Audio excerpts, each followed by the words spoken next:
Welcome back, YouTube. Today we're going to be watching another video by Salmonella Academy, and apparently this one is sponsored by Wix.com. No idea what that is, but I'm assuming candles? I don't know. This one is about Joshua Norton, the only emperor of the United States. I've never heard of this guy, so I don't know what that's about, but I'm excited to find out what this is about. And yes, Twitch chat, get it out, Twitch chat. Without further ado, let's get into it. This video is sponsored by Wix.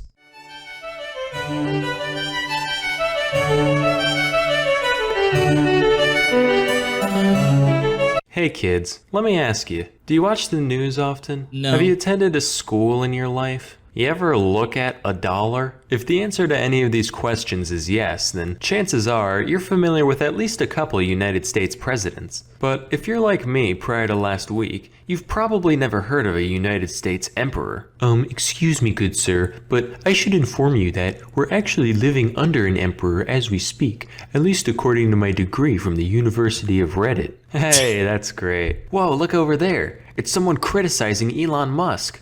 And he's making typos. When was this made? This was made 5 years ago, and it is still applicable. It is still applicable even 5 years later. Wow. Times really don't change. Good Redditor impersonation. Anyway, let me tell y'all a story about a man named Joshua Norton. Norton was born in England at some point in the 1810s. Very little is known about the guy's younger years other than the fact that he spent most of his youth in South Africa as part of the UK's colonization programs. He came to San Francisco in 1849 with a modest amount of wealth to his name and worked his way up in the real estate and commodities markets to become one of the city's wealthiest citizens. Wait, okay, so he worked his way up, so we don't know much about his early life. It sounds like he was pretty well off, if I had to say. I mean, judging from the fact that he comes to another country and is part of a colonization effort, I'd assume that his family had some name or some sway, and then he moves to an entirely new country, you know, the United States of America, and then immediately just gets within real estate, climbing his way up. It doesn't seem like a rags to riches type of thing. It seems interesting that and he's got a fancy hat too. If he's got a fancy hat, he's got to be rich. So it's curious that this type of person we don't have like much on if they were part of that, you would think, because it's not a rags to riches. Was normal in the life of Mr. Norton, until one day when he got a little too big for his britches. You see, in 1852, China was facing a huge famine, so they completely banned the export of rice. Naturally, San Fran's rice price began to skyrocket in response to the reduced supply, peaking at 36 cents per pound. Norton saw this and decided to buy a $25,000 rice shipment from Peru at 12 cents per pound, thinking he'd corner the market. Keep in mind, that's around $750,000 in today's money. Jesus. Little did he know, that wasn't the only shipment coming out of Peru, and by the time he was able to sell it, rice was already back down to 3 cents a pound. Now this is a good way to visualize why you shouldn't freak out too much about supply crisis. Things will have some bumpy periods, but usually the markets will be like, oh shit, well, I guess I gotta export some more of this so I can get in on that the stabilization that's going on. Although, why would you spend so much money on getting like cornering the market if you're not gonna actually corner the market? Does he not realize that there were other ones? Yeah, like the toilet paper crisis during COVID. Oh, we gotta go get the toilet paper. We gotta go get the rice. We gotta go get all the canned foods. Guys, calm down. Guys, calm down. The game is the world is not ending. You're absolutely right. Oh, so rice is like ancient GameStop stocks? Yes, it's exactly the same.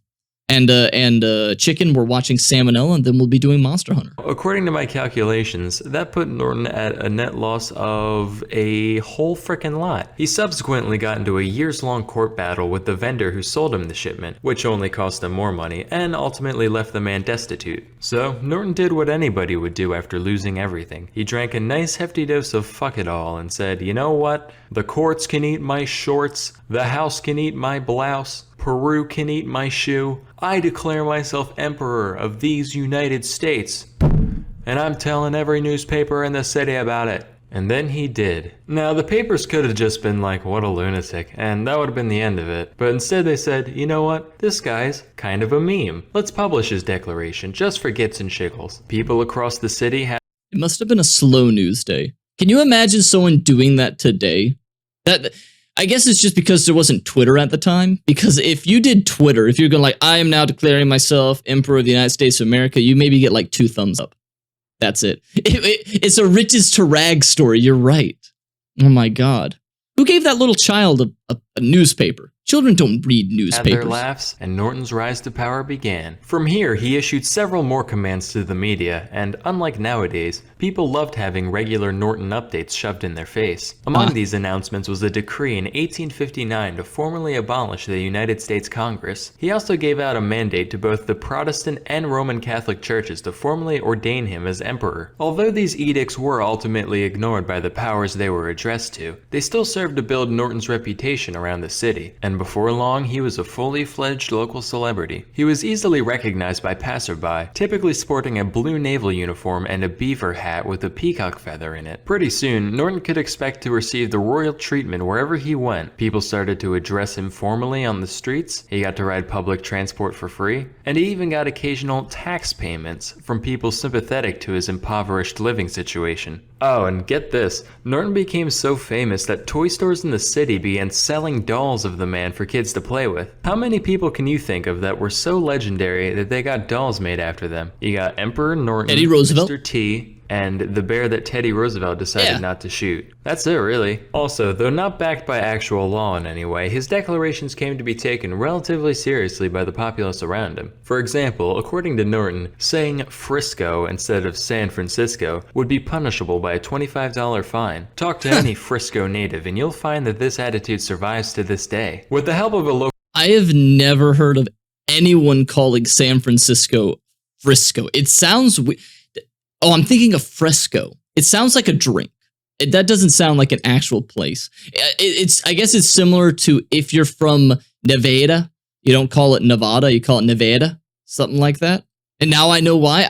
I guess so. Emperor Norton, his lineage and his effects on the world still stand the test of time. Local printing firm, Norton even issued his own currency, which was actually accepted by many residents of the city, despite having no backing behind it whatsoever. In fact, a few Norton bucks are still floating around today as highly valued collector's items. I tried doing the same thing a while back, but unfortunately, Onella rubles are still only worth their weight in Onella rubles. Of course, it wasn't all magpies and molasses for our good friend Josh. He was once arrested by a policeman named Armand Barbier, who wanted to throw him in an asylum for his apparent insanity. Needless to say, when the public caught wind of this, they lost their fucking minds. Irate citizens wrote complaints in droves. Look at that posture, the way the guy is writing. All the newspapers published scathing editorials towards the police department. Stray cats were thrown into wood chippers. I don't have any evidence for that last one. I'm just, assuming based on what I would do in this scenario. Anyway, pretty soon, the chief of police got the memo, and Emperor Norton was released unscathed. Thankfully, Norton issued a royal pardon towards the man who arrested him. Oh, that's and nice. From that point onward, whenever Norton passed a member of the force, they would stop and salute him. So, although in many ways he appeared godlike, Norton was but a mortal. And, as mortals sometimes do, Emperor Norton decided to drop dead on a street corner on January 8th of 1880. However, he left behind a legacy the likes of which most of us could only dream of. Beyond just the comedic value of his many exploits, Norton definitely had his prophetic moments, with some of his orders actually coming true decades after they were given. On multiple occasions, he ordered a bridge to be built between San Francisco and the Oakland Bay Area, which was eventually constructed in the 1930s. He also told people to form a League of Nations to uphold international interests. Unfortunately, a man yelling in California wasn't quite enough to convince the leaders of the world that such a thing was necessary. Nostradamus. But who knows? Maybe little Nordo could have stopped World War I if he had been just a bit louder. I hope this tale has inspired some of you young impressionable kids out there. Not because I expect any of you to succeed in the same way Norton did, but just because it's my personal belief that the world could always use more oddball vagrants.